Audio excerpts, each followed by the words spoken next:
예수님께서 겟세마네 동산에서 기도하시고 가룟 유다가 이끌고 온 무리에 의해서 잡히시게 됩니다. 잡히신 예수님은 먼저 예루살렘 성내로 들어와서 전임 대제사장이었던 또 실권을 가지고 있었던 안나스에게 먼저 신문을 받고 거기서 떠나서 다시 현직 대제사장 가야바와 공회 앞에서 신문을 받으시게 됩니다. 이 자리에서 가야바가 묻기를 내가 과연 찬송받으실 분의 아들 그리스도냐라고 질문을 하니까 예수님께서 내가 바로 말했다. 그러나 너희가 이후에 인자가 하나님 권능의 우편에 앉아있는 것과 또 구름을 타고 강림할 것을 보게 될 것이다 라고 얘기를 하게 됩니다. 자, 이런 말씀을 하시니까 대제사장이 옷을 찢으면서 우리가 어찌 다른 증거를 필요로 하겠느냐, 예수님을 당장 죽여야 되겠다, 참남하다라고 얘기를 하게 됩니다. 그리고 그 자리에 있던 모든 공의회 회원들이 예수님을 죽이는 것이 마땅하다라고 판결을 내리게 됩니다. 자, 그러나 당시에 이스라엘은 로마의 지배를 받고 있었기 때문에 사형에 대한 집행권을 가지고 있지 않았습니다. 그래서 빌라도에게 끌고 가게 되죠.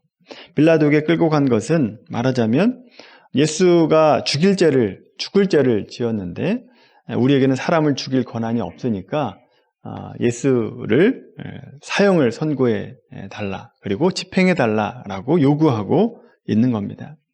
빌라도는 당시 로마의 총독입니다. 식민지를 다스리는 사람이었지만 그렇다고 무자비하게 사람을 죽이고 하지는 않았습니다. 그랬다가는 밀란이 일어날 수 있기 때문에 로마법에 의해서 사람을 판결을 했습니다. 그래서 대제사장과 공회에서 제시한 고소의 내용을 고려해서 재판을 해서 이 사람이 유죄인지 무죄인지를 고려해서 또 유죄다라고 한다면 어떤 형벌을 받아야 되는가 판결을 하고 집행을 하게 됐습니다. 이런 순서는 정해진 재판의 순서입니다. 자, 그런데 이 과정에서 빌라도는 예수님이 죄가 없다라고 하는 것을 여러 번 언급을 하고 자신도 그것을 알고 있었습니다. 그래서 예수님을 풀어주려고 하죠. 그 이유는 예수님 편을 들어서가 아니라 자기가 판단해봐도 그렇고 로마법을 따르는 사람으로서 예수님을 보니까 죄가 없다라고 하는 것을 분명히 알고 있었기 때문에 그렇습니다. 그래서 성경을 보시면 특히 누가복음이나 요한복음을 보시면 예수님이 죄가 없어서 여러 번 풀어주려고 노력하고 있는 이 빌라도의 모습을 보게 됩니다. 누가복음 23장 22절 말씀해 보시면 이렇게 되어 있어요. 빌라도가 세 번째 말하되 이 사람이 무슨 악한 일을 하였느냐, 나는 죽일 죄를 찾지 못하였다 라고 얘기하고 있고, 우리가 오늘 읽었던 본문의 앞뒤 문맥을 보더라도 그러한 내용이 자세하게 기록되어 있습니다. 빌라도는 로마법에 의해서 정당하게 재판을 하려고 했는데 대제사장들이 협박을 하게 되죠. 요한복음 19장 12절 말씀 보시면 만일 이 사람을 석방한다면 당신은 가이사의 충신이 되지 못한다. 자칭 왕이라고 해서 가이사의 통수권과 통치권을 도전하고 있는 이런 반대자 예수를 처벌하지 않고 그냥 석방한다라고 한다면 당신이 그러고도 가이사의 충신이다라고 얘기할 수 있겠냐? 이런 식으로 협박을 하게 됩니다.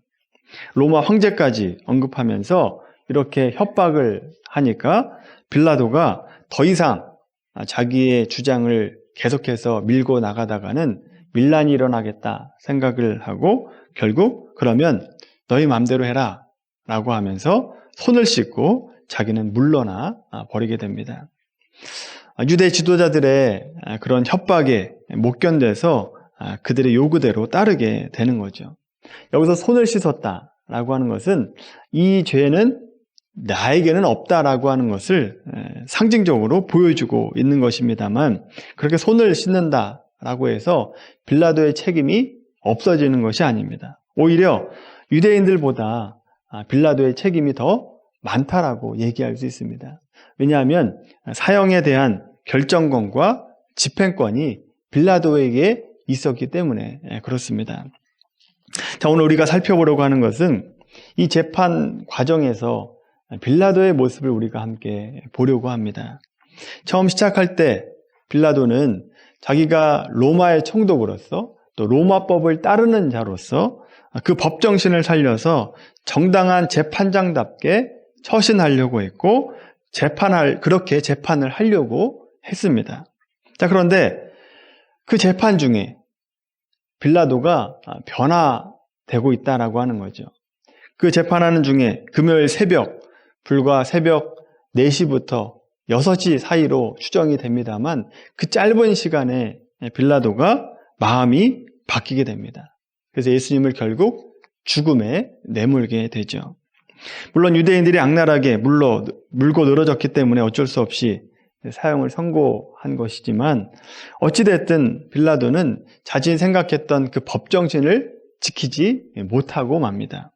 자기가 가졌던 판단과 상식과 양심 이런 것을 밀고 나갈 힘이 빌라도에게는 없었다라고 하는 것을 보게 되죠.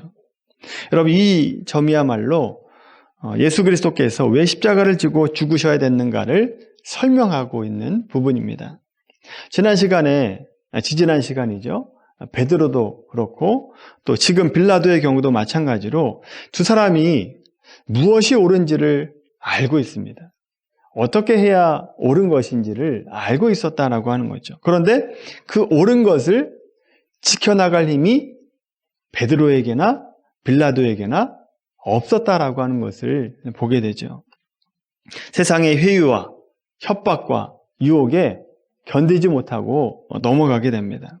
이런 모습을 통해서 인간은 죄에 대해서 무지할 뿐만 아니라 죄에 대해서 연약한 존재이구나라고 하는 것을 깨닫게 되는 거죠. 여러분, 우리가 그 자리에 있었다라고 한다면 우리는 달랐을까요?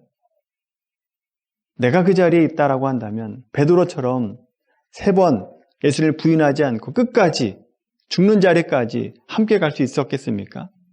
빌라도가 총독의 지위를 가지고 있었지만 그 유대인들이 무서워서 그 재판을 뒤집어 엎었는데 잘못된 판단을 하게 되는데 내가 만약에 빌라도였다면 제대로 된 판단을 할 수 있었을까? 아마 그러지 못했을 겁니다. 오늘 빌라도가 자신의 판단과 법 정신을 지키지 못했다라고 하는 것을 이해하기 위해서 씨 뿌리는 비유를 함께 한번 찾아보도록 하겠습니다. 마태복음 13장 말씀입니다. 마태복음 13장 말씀 13장 18절 말씀입니다. 신약성경 21페이지 마태복음 13장 18절부터 23절까지 말씀입니다. 다 같이 한 목소리로 함께 읽겠습니다. 그런즉 씨 뿌리는 비유를 들으라. 아무나 천국 말씀을 듣고 깨닫지 못할 때는 악한 자가 와서 그 마음에 뿌려진 것을 빼앗나니 이는 곧 길가에 뿌려진 자요. 돌밭에 뿌려졌다는 것은 말씀을 듣고 즉시 기쁨으로 받되 그 속에 뿌리가 없어 잠시 견디다가 말씀으로 말미암아 환난이나 박해가 일어날 때에는 곧 넘어지는 자요. 가시떨기에 뿌려졌다는 것은 말씀을 들으나 의 염려와 재물의 유혹에 말씀이 막혀 결실하지 못하는 자요. 좋은 땅에 뿌려졌다는 것은 말씀을 듣고 깨닫는 자니 결실하여 어떤 것은 100배, 어떤 것은 30배가 되느니라 하시더라. 아멘. 여기 보면 4종류의 밭이 나옵니다. 길가, 돌밭, 또 가시밭, 그리고 옥토가 나옵니다.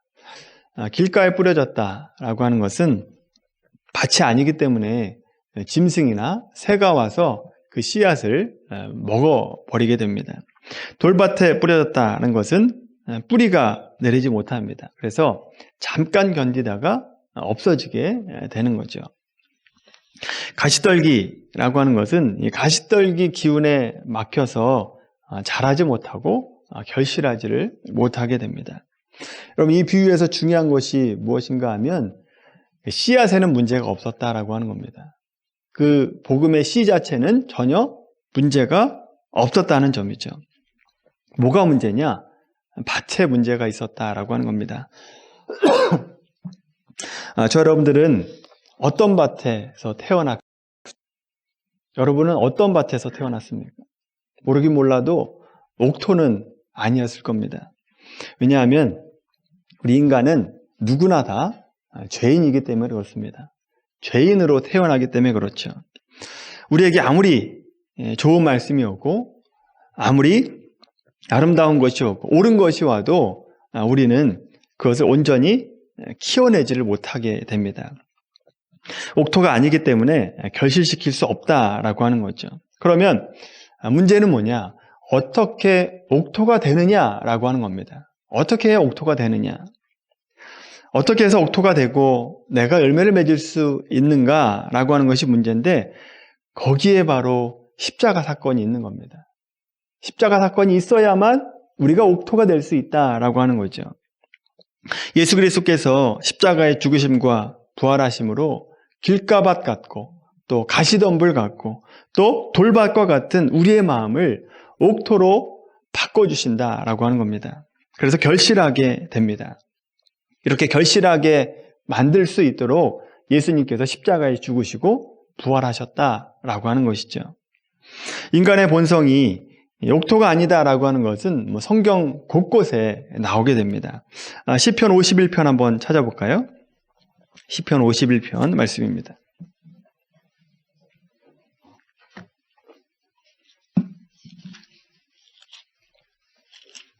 시편 51편 말씀입니다. 시편 51편 구약성경 838페이지입니다. 838페이지 시편 51편 말씀. 자, 1절 말씀 한번 보세요.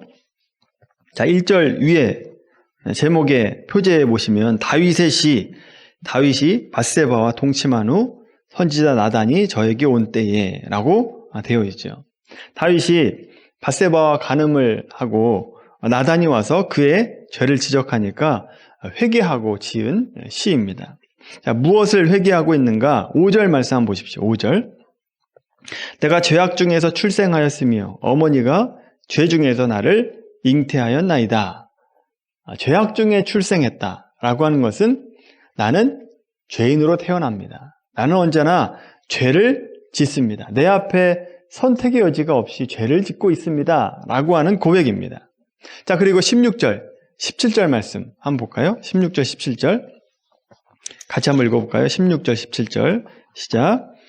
주께서는 제사를 기뻐하지 아니하시나니 그렇지 아니하면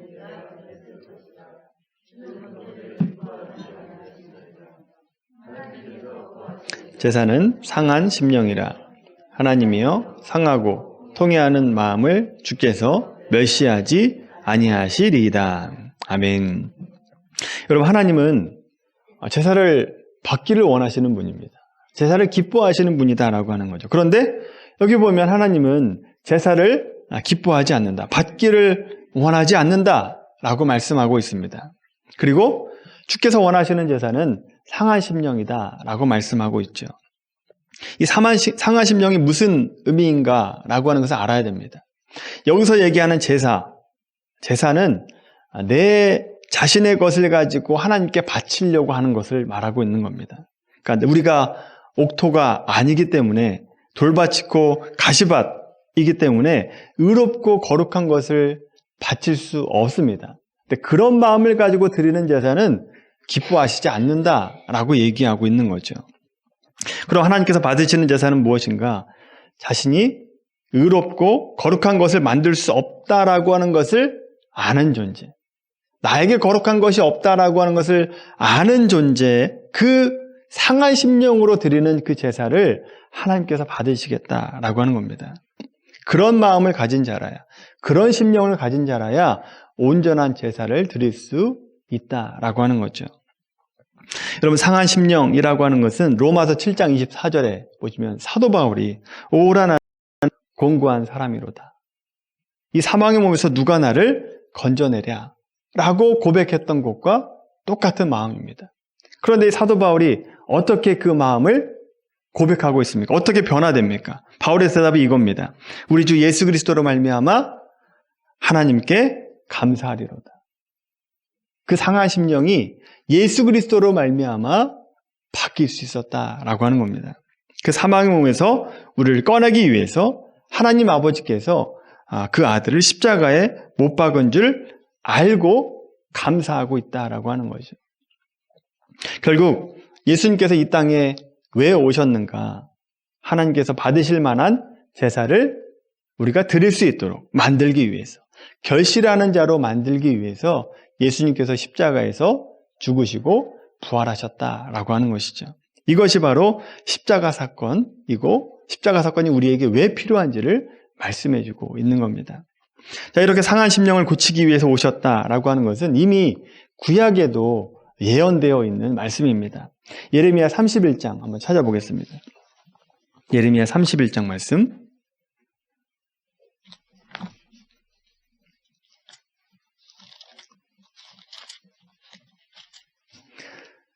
구약성경 1100페이지입니다.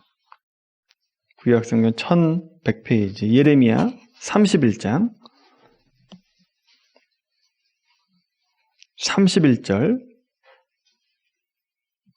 31절부터 예레미야 31장 31절부터 35절까지 말씀. 같이 한번 읽어볼까요? 31절부터 35절 시작. 여호와의 말씀이니라. 보라, 날이 이르리니 내가 이스라엘 집과 새 언약을 맺으리라. 이 언약은 내가 그들의 조상들의 손을 잡고 애굽 땅에서 인도하여던 내던 날에 맺은 것과 같지 아니할 것은 내가 그들의 남편이 되었어도 그들이 내 언약을 깨뜨렸음이라. 여호와의 말씀이니라. 그러나 그날 후에 내가 이스라엘 집과 맺을 언약은 이러하니 곧 내가 나의 법을 그들의 속에 두며 그들의 마음에 기록하여 나는 그들의 하나님이 되고 그들은 내 백성이 될 것이라. 여호와의 말씀이니라.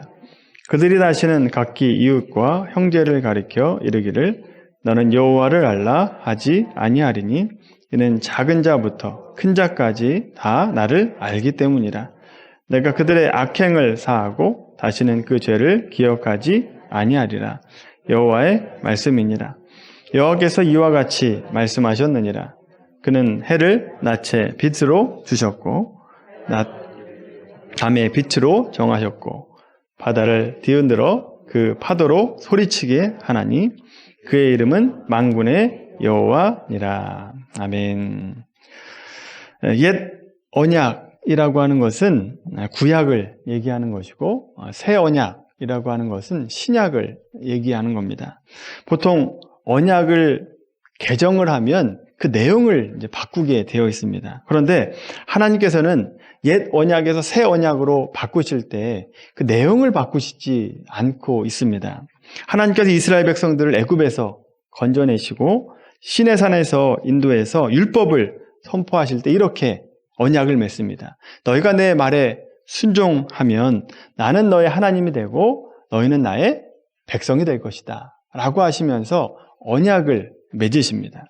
자, 이것이 바로 구약의 말씀입니다. 옛 언약이다 라고 하는 거죠. 그리고 31장 33절 말씀 한번 보십시오. 이 마지막 부분 보시면 새 언약의 내용이 나옵니다. 새 언약의 내용. 나는 그들의 하나님이 되고 그들은 내 백성이 될 것이다. 구약과 신약의 내용이 다르지 않습니다. 똑같은 내용이다라고 하는 거죠. 그럼 뭐가 다른가? 그 약속을 이루는 방법을 내가 달리하겠다라고 하는 겁니다. 그 내용이, 그 방법이 뭐냐? 33절 중간에 보시면 내가 나의 법을 그들의 속에 두며입니다. 마음을 바꾸겠다는 겁니다. 이전에는 마음을 바꾸지 않고 외형을 바꿔줬었는데 안 되더라는 겁니다. 그래서 이제는 마음을 바꾸시겠다라고 말씀하고 있는 겁니다. 구약에서는 외적인 조건을 좋게 하십니다.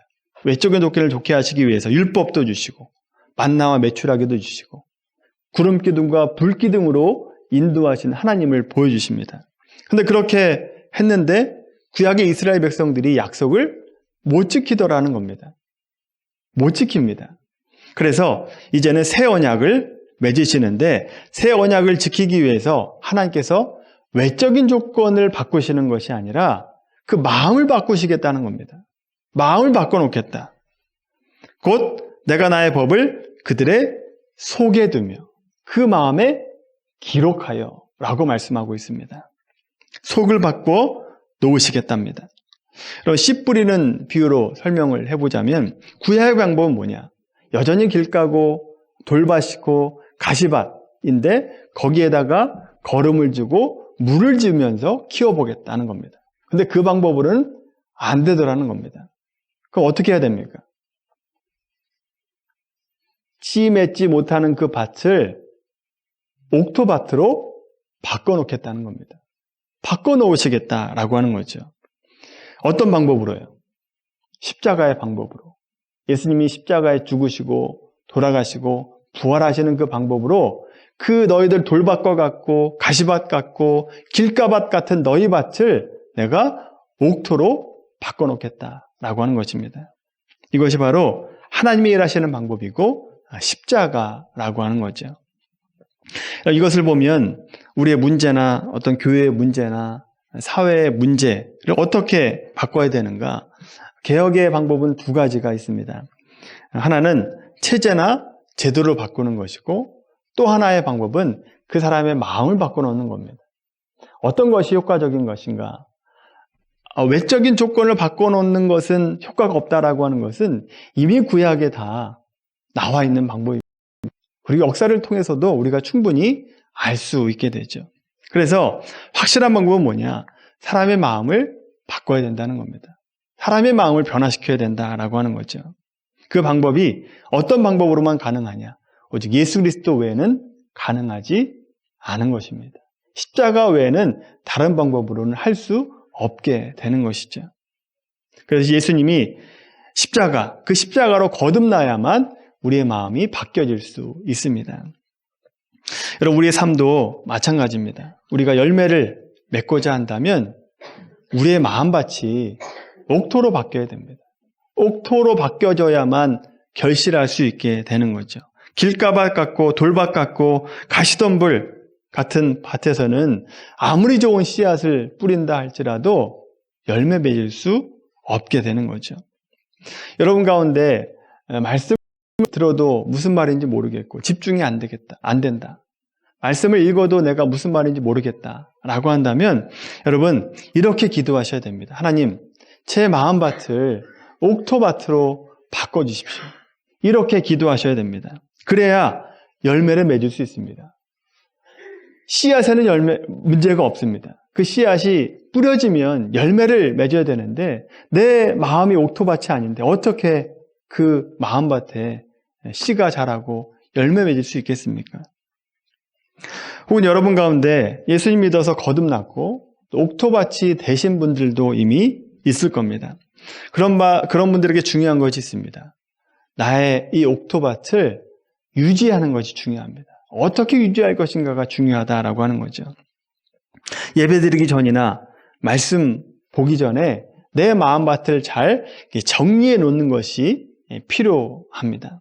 예를 들면 우리가 예배를 드릴 때에 늦게 오시는 분도 은혜가 있기 때문에 오시는 분이긴 합니다만 정말로 하나님 말씀이 내 마음밭에서 뿌리 내리고 열매를 맺고 그렇게 결실하기를 원한다라고 한다면 5분이나 10분 전에 와서 마음을 정돈하는 것이 필요합니다. 하나님, 내 마음밭을 옥토밭으로 바꿔주십시오. 그래서 말씀의 씨앗이 뿌려질 때, 은혜가 내려질 때, 은혜의 단비가 내릴 때 그 모든 것들을 흡수하게 하시고 그래서 자라게 하시고 열매 맺게 해 주십시오.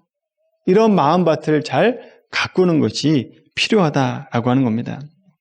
그렇게 준비된 자세로 예배할 때 우리가 복음이 열매 맺을 수 있게 되는 거죠. 뿐만 아니라 우리가 세상 속에 살아갈 때도 마찬가지입니다.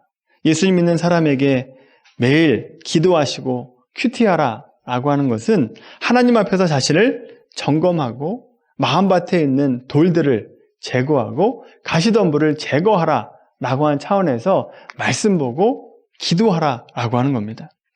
근데 여러분, 대부분 성도님들이 어떻게 생각하느냐, 성경을 읽고 또 기도하는 것 자체로 만족합니다.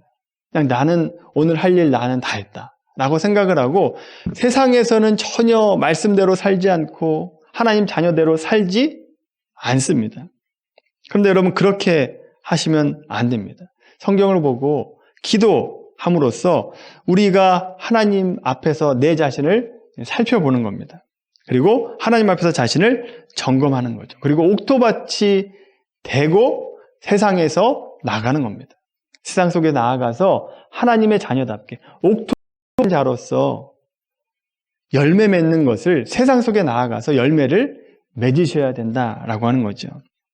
그 마음을 가지고 세상 속에서 그리스도인답게 살아갈 때 어렵고 힘들지만 그 밭에서, 옥토밭 같은 그 밭에서 100배의 열매를 맺을 수 있게 되는 겁니다. 그리고 60배, 30배를 맺을 수 있게 되는 거죠. 여러분, 우리는 거듭난 신자입니다. 거듭난 신자는 옥토가 된 자들입니다. 그 밭에 뿌려진 복음의 씨앗을 자라게 하고 열매 맺어야 되는 자들이다라고 하는 거죠. 이미 준비된 자들입니다. 그런데 아직 열매를 맺지 못하고 있다라고 한다면 여러분, 우리가 하나님 앞에 회개해야 됩니다. 우리가 나 혼자 잘 먹고 잘 살라고 우리의 마음밭을 바꿔주신 것이 아닙니다. 옥토밭이 된 자로서 세상에 나아가서 열매 맺는 자가 돼야 된다라고 하는 것이죠. 여러분 삶 가운데 열매가 많이 맺어지게 되기를 바랍니다. 성경에 보시면 100배가 먼저 나오잖아요. 물론 마가복음은 다릅니다만 성경에 보면 30배가 먼저 나오지 않아요. 100배가 먼저 나옵니다. 100배, 60배, 30배 열매가 우리의 삶 가운데 맺어지게 되기를 바랍니다. 그렇게 맺는 것이 하나님께 영광 올려드리는 것이고 또 우리가 하나님을 믿는 자로서 살아가는 삶의 자세가 되는 것입니다. 우리의 삶 가운데 열매를 풍성히 맺는 저 여러분들의 되기를 주님의 이름으로 간절히 축원합니다.